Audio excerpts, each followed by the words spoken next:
প্রতিদিন আমরা একটা করে হজ আর একটা করে ওমরা করতে পারি। প্রতিদিন একটা করে হজ একটা করে ওমরা করা সম্ভব। বলতে পারেন ভাই কিভাবে?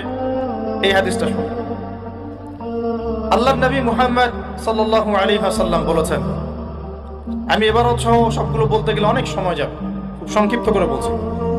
যে ব্যক্তি ফজরের নামাজ জামাতের সাথে পড়ে, বলেন আমার সাথে, যে ব্যক্তি ফজরের নামাজ জামাতের সাথে পড়ে, এরপর সালাম ফিরানোর পরে ওই জায়গায় বসে থাকে, সালাম ফিরানোর পর ওখানেই বসে থাকে, বসে বসে আল্লাহ পাকের জিকির আজগার তাসবিহ তাহলিল করতে থাকে।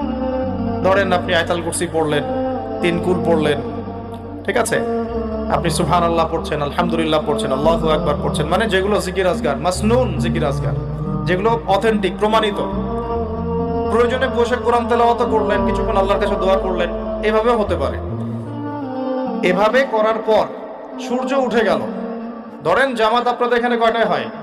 হ্যাঁ, 5:50 বা 55 এরকম না? সূর্যোদয় তো হচ্ছে এখন প্রায় 6:30 কি 40-এর দিকে।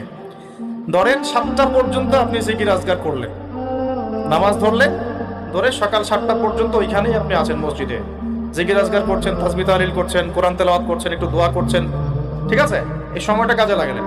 সূর্য উঠে গেল, ওঠার পরে আপনি মাত্র 2 রাকাত নামাজ পড়লেন। এই নামাজটাকে বলে ইশরাকের নামাজ। কিসের নামাজ?